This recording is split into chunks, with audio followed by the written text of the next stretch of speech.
क्या हाल है चाल स्टूडेंट, कैसे हैं आप सब। उम्मीद करता हूँ कि सब बढ़िया ही होंगे। चलिए कि जैसे कि आप देख रहे हैं हमारा टॉपिक चल रहा है 12th क्लास केमिस्ट्री या यूपीएससी का नामकरण, जो कि आने वाले एग्जाम के लिए बहुत ही मोस्ट इम्पोर्टेंट टॉपिक है।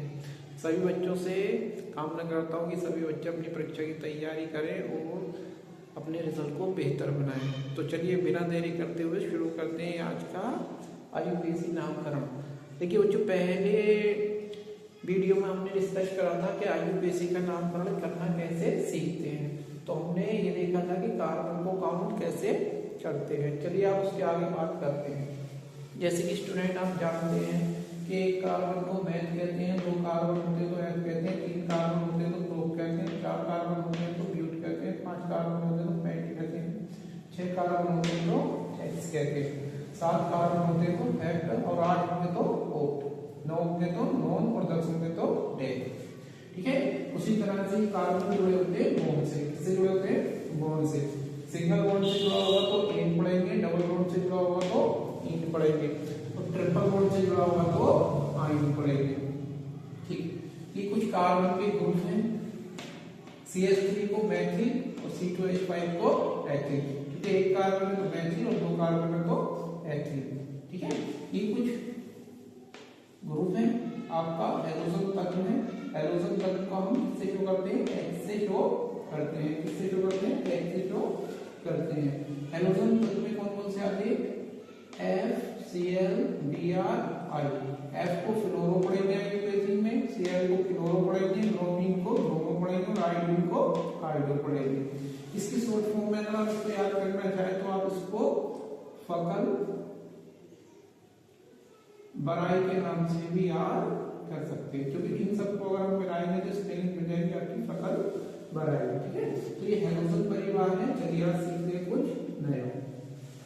जैसे कि आपके सामने देखिए कार्बन की चेन लिखी हुई है। कितने कार्बन है इसमें? काउंट करते हैं पहले। 1 2 3, 3 कार्बन है। 3 कार्बन को क्या कहेंगे हम? प्रोप कहेंगे। तो इसका नाम क्या हो जाएगा? प्रोप हो जाएगा। सिंगल बॉन्ड से ही जुड़े हैं तीनों कार्बन तो एन, सिंगल बॉन्ड से जुड़े हैं तो एन, तो इसका नाम हो जाएगा प्रोपेन। क्या हो जाएगा? प्रोपेन। ठीक है दोस्तों, उम्मीद करता हूँ समझ में आया होगा। अब चलते हैं दूसरे क्वेश्चन की तरफ। अच्छा, इसमें देखो हमने बॉन्ड के बारे में तो जान लिया। अगर इसमें बॉन्ड जो बड़ा आएगा तो हम काउंट उधर से करेंगे। यानी कंडीशन क्या है इसकी कि जब कोई बड़ा तत्व आता रहेगा तो हम काउंट उधर से ही करना शुरू कर देंगे। तो देखिए अब इसमें जो है बॉन्ड से बड़े आते हैं इनके रूट वर्ड। रूट वर्ड का मतलब है जो रूट के अकॉर्डिंग लटके हुए होते हैं, चेन के अकॉर्डिंग लटके हुए होते हैं। तो देखिए इसमें सिंगल बॉन्ड भी है और डबल बॉन्ड भी है। तो हमारा नियम ये कहता है कि जब बड़ा आता रहेगा तो हम काउंट उधर से शुरू करेंगे। तो सिंगल बॉन्ड से है बड़ा डबल बॉन्ड। ठीक है, लेकिन डबल बॉन्ड से बड़ा भी क्या है? रूट वर्ड माना जाता है। रूट वर्ड क्या है? CH3। तो इस कार्बन की हम गिनती इधर से करेंगे, इधर से हमें गिनने में रूट वर्ड करिए पड़ेगा। देखो हम इधर से गिनते हैं 1 2 3।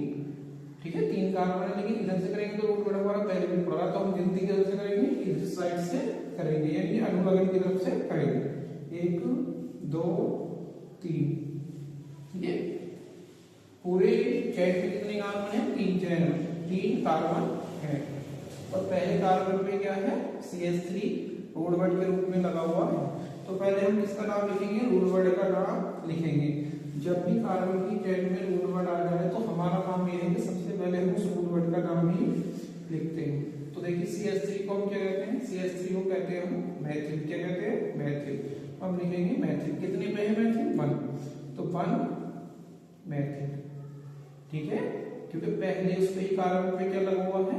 मैथिल लगा हुआ, तो 1 मैथिल। ठीक है, रूट वर्ड का नाम लिख दिया। इसके बाद कार्बन का नाम प्रोपेन।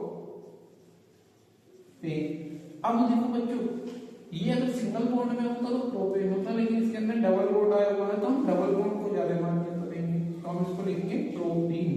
डबल बॉन्ड कितने पे आया है? सेकंड पे, तो पूरा लगा देंगे प्रोपेन 2। तो ये इसका नाम हो गया। उम्मीद करता हूँ ये समझ में आया होगा।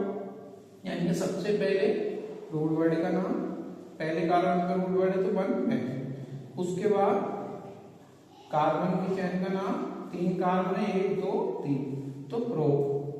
डबल बॉन्ड आया है तो इन दो पे, ठीक है, क्योंकि सिंगल बॉन्ड की वैल्यू थोड़ी कम हो जाएगी जब डबल बॉन्ड आना शुरू हो जाएगा, और अगर डबल बॉन्ड की वैल्यू कम हो जाएगी ट्रिपल बॉन्ड आना शुरू हो जाएगा, ठीक है। तो उम्मीद करता हूँ समझ में आया होगा ना, तो ऐसे आप इसे आसानी से सीख सकते हैं। चलिए अब चलते हैं नए नामकरण, जैसे कि हमारे पास ये लिखा है। अब देखो इसमें ट्रिपल बॉन्ड भी है बच्चों, सिंगल बॉन्ड भी है और रूट वर्ड भी है। तो मैंने तुम्हें बता दिया बॉन्ड से बड़ा कौन है, रूट वर्ड। तो हम गिनती उधर से करेंगे, इधर से गिनने में हमें रूट वर्ड करिए पड़ेगा कार्बन का। तो हम देखो जैसे 1 2 3, इधर से गिनने में 3 पे पड़ रहा है, इधर से गिनने में 1 2 2 पे पड़ रहा है, तो गिनती हम इधर से करेंगे 1 2 3 4, कितने कार्बन 4। रूट वर्ड कौन से कार्बन पे है, 2 पे, तो 2 पे लिखेंगे 2। क्या है ये रूट वर्ड, C2H5, C2H5 को कहेंगे H3, क्या कहेंगे H3, तो 2H3, क्या कहेंगे 2H3, क्योंकि दूसरे कार्बन पे root word 2H3। Total carbon कितने 1 2 3 4, 4 को क्या कहेंगे ब्यूट, क्या कहेंगे 4 को बच्चों ब्यूट कहेंगे, क्या कहेंगे ब्यूट कहेंगे, तो ये ब्यूट। अच्छा बॉन्ड की बात करें तो सिंगल बॉन्ड है, ट्रिपल बॉन्ड, ट्रिपल बॉन्ड को आना, तो क्या हो जाएगा ये ब्यूटान, क्या हो जाएगा ब्यूटान। कौन से का आया है, तीसरे कार्बन पे, किसने तीसरे कार्बन, तो लगा देंगे 3, तो 2 एथिल ब्यूटाइल 3, तो इसका नाम क्या हो गया 2 एथिल ब्यूटाइल 3। उम्मीद करता हूँ समझ में आया होगा, ठीक है। आसान कैसे, सबसे पहले हमें ये देखना है रूट वर्ड, ठीक है, कार्बन पे किधर से करिए पड़ेगा में, तो पहले हम गिनती उधर से ही कर लेंगे।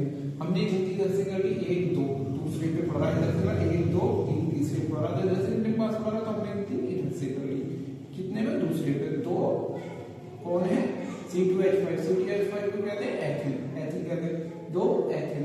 टोटल कार्बन कितने हैं 4, 4 को कहते हैं ब्यूट कहते हैं। बॉन्ड कौन सा है आना, ब्यूटाइल कितने पे लगा है तीसरे पे 3, तो 2 एथिल ब्यूटाइल 3। उम्मीद करता हूँ समझ में आया होगा। चलिए अब चलते हैं नेक्स्ट। नेक्स्ट है हमारा कितने कार्बन की चेन है 4, इसको कितने हाइड्रोजन के 3 की, इसको कितने की 1 की, इसको कितने की 1 की, इसको कितने की 3 की। चलिए अब लिखते हैं नाम।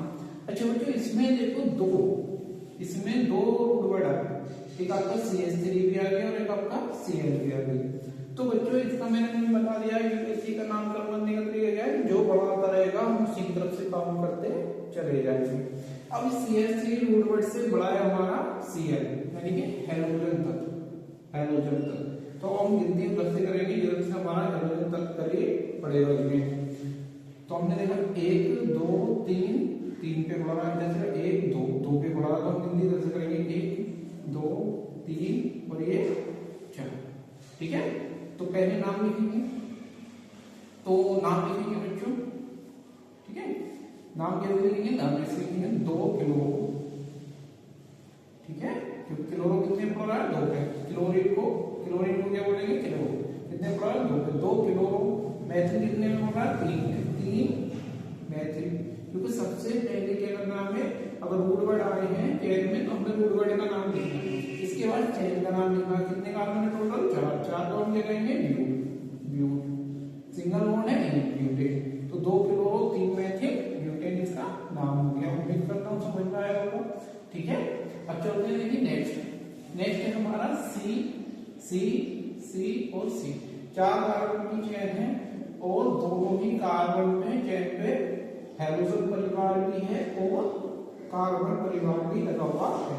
तो मैंने तुम्हें बता दिया कि इस कार्बन की चेन से बड़ा कौन है हैलोजन तत्व, तो गिनती हम उधर से करेंगे जिधर से हैलोजन तत्व करीब पड़ेगा, तो गिनती करेंगे 1 2 3 और ये 4, ठीक है। तो ये कितने में आया 2 पे, कितने में रोमो 2 रोमो, तो 2 को 2, ठीक है 2 ये 2 है 2 ब्रोमो, 2 का दूसरे कार्बन पे डाई, कितने 2 को डाई करेंगे, डाई कौन आया है ब्रोमो, कौन आया ब्रोमो, डाई ब्रोमो, ठीक है। फिर इसके बाद ये चौथे पे, तो 4 2, 4 का मतलब चौथे कार्बन पे, 2 का मतलब 2, कौन आए हैं डाई, ठीक है डाई एथिल, कौन आया है डाई एथिल, ठीक है। टोटल चेन कितने की है 4 की, तो सिंगल बॉन्ड को ब्यूटेन। तो 2,2 डाई ब्रोमो, 4,2 डाई एथिल।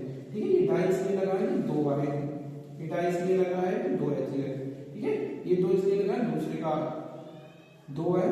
ठीक है, और चौथे कार्बन पे है, ये दूसरे कार्बन पे है और 2 है, और डाई ब्रोमो और डाई ब्यूटेन होगा सिंगल। तो उम्मीद करता हूँ समझ में आया होगा। तो बच्चों कैसा लगा ये वीडियो? अच्छा लगा हो तो चैनल को लाइक और सब्सक्राइब जरूर करें। Thanks for watching this video. पढ़ते रहें और अपने रिजल्ट को बेहतर बनाते रहें। Thank you.